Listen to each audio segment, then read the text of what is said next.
Hi everyone, Petra here. I've been getting a lot of questions recently about low back pain and spinal mobility. And I thought I'd make you a YouTube about it because spinal mobility is a huge deal. Many of us have very sticky spines. And that can certainly relate to low back pain. It's not a one-to-one relationship. Pain is really complex and low back pain is very common, but it can be a piece of it. So if I'm working with someone who has low back pain, the first thing I want to do is make sure that they can move their spine fairly fluidly. And once that happens, we can go from there. So I'm going to show you 3 simple tips to help your low back today. So number 1, this is such a great, simple, gentle mobilizer, highly recommended. You're gonna just lie down on the ground with your knees bent. You can have something behind the back of your head if you want. And what you're gonna do is you're just going to flatten your low back on the ground, nice and gently. No squishing, no forcing, just flattening. And then you're gonna reach your tailbone towards the ground and let your low back lift up. And if you're not sure, that's cool. You can maybe put your hands under your low back. And as you gently press your low back into the ground, feel your fingers get squashed a bit. And then reach your tailbone down. And you can go kind of to the end of where you can move here. You don't have to exaggerate or pull on anything, but the goal is to get things moving. So go your whole range. And you're just going back and forth. These are sometimes called pelvic tilts. This is a really nice way to sort of gently start reconnecting with your lower back. It's often harder to round our low back than it is to arch our low back. So make sure you don't get too, what am I trying to say here? Just make sure you pay lots of attention to the rounding down. And what's nice about this is you can add your breath. So as you round your low back down, lifting your tailbone up, you can exhale. And you can make it a fairly forceful exhale, and that's going to help you engage your deep core muscles. And then as you reach your tailbone to the ground and arch your low back, you can take a nice, beautiful inhale. Exhale to round down, lifting your tailbone up. Gentle, gentle, gentle. Make this about your core. You're not pushing hard into your feet. And then inhale to reach your tailbone down. So that's number 1. It's a beautiful way to start things moving. So that's number 1. Number 2. So I teach an exercise called a segmented cat-cow in my Joints for Life program, which is a really great way to get all your joints moving, but I've got a whole spinal mobility section, and segmented cat-cow was great.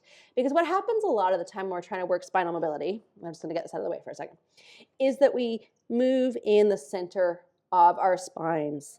And it looks like we're moving a lot here, and we are moving our tailbone and our head a lot, but what we're not moving is our spine relative to itself. We want our spine to move like a zipper with every single bit of our spine contributing to the movement.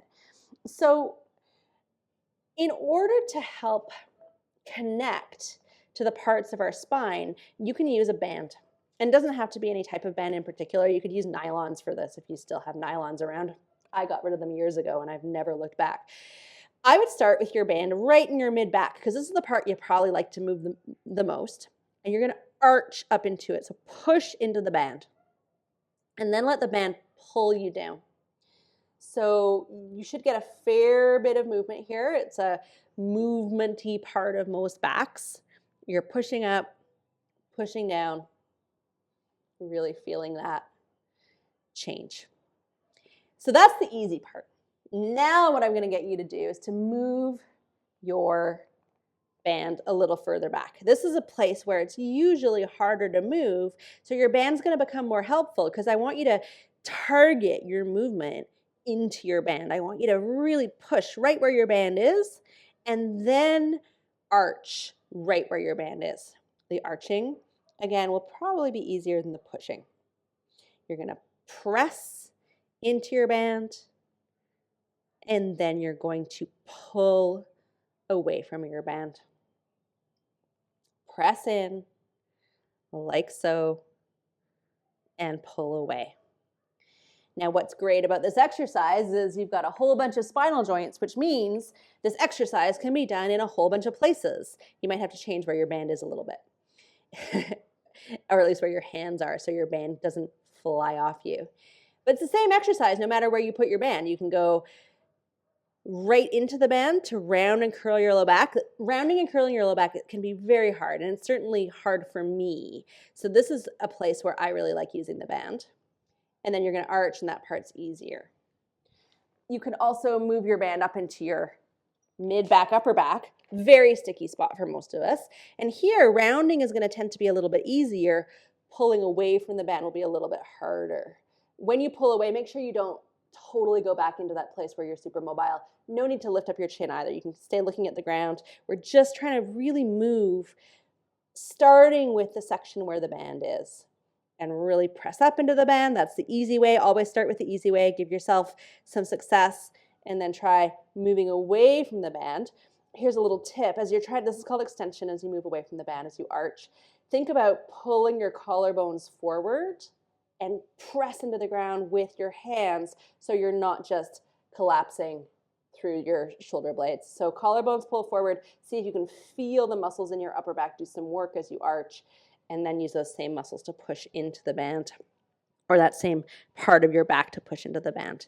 So that's what it's like to use in your upper back. But I'm going to show you a better exercise for your upper back right now. So for this one, a foam roller is really nice.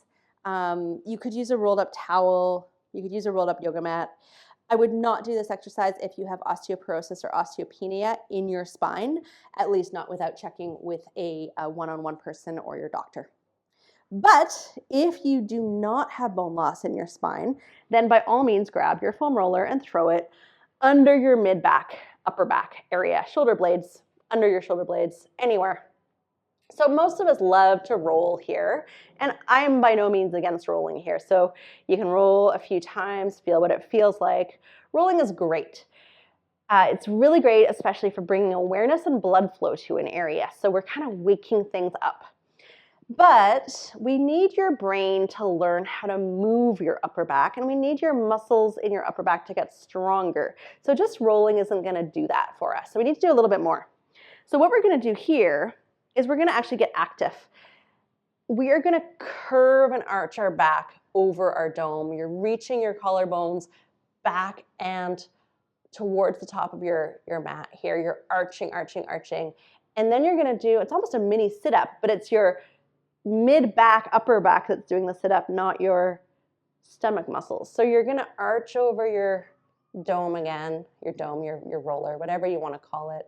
And then you're going to do this mini sit-up, starting from this point where the roller is pressing into your back. So you're being very active here. You're actually extending your upper back when you reach down and back with your head, and you are flexing your upper back when you lift your collarbones up like this. Now here's a few little ways we like to bypass this movement. So number one is we really like to stick out our chin. So no chin sticking. If you think you might be a chin lifter, grab yourself a pair of socks and hold the socks under your chin as you do this the whole time. So don't fake it with your chin. And that's the reason I've got my hand behind my head too, because that way my head is less likely to fake it for me. The other big way to fake it is to go right back to that super mobile mid-back area and lift up my whole rib cage. So here I look like I'm moving a lot, and again, I am moving a lot, but I'm moving in an imprecise way. I'm not moving the parts I want to move. So you want to keep those ribs down. So ribs stay down as you arch over your roller. And I actually have a great new giveaway that's going to show you how to assess your ribs down. So you're going to use that same ribs down assessment that I've got in that giveaway to make sure that you are able to mobilize your upper back. And there's a link for that, of course, in the notes to this video. So make sure you grab that. So you're lifting and lowering, and then you can move to any spot, higher or lower, and do the same thing where you're just really trying to start opening up individual sections of your upper back. So this feels amazing. This is something that I do pretty much every single night before I go to bed. It's awesome. And I usually would follow it by the full segmented cat-cow exercise that I teach in my Joints for Life program. But you'll get a ton just out of doing this. You don't necessarily need to do extra. So it's there for you if you want a little bit more. Okay, so hopefully your back now feels amazing. You could take a second to lie flat on the floor and just notice how things are feeling. And those are all tools you can use regularly to restore mobility to your back. So I definitely recommend using this whole sequence or using whichever one feels most meaningful for you as a tool in your movement toolbox if spinal mobility or low back pain are top of mind for you. As always, reach out if you have any questions, and thank you so much for joining me.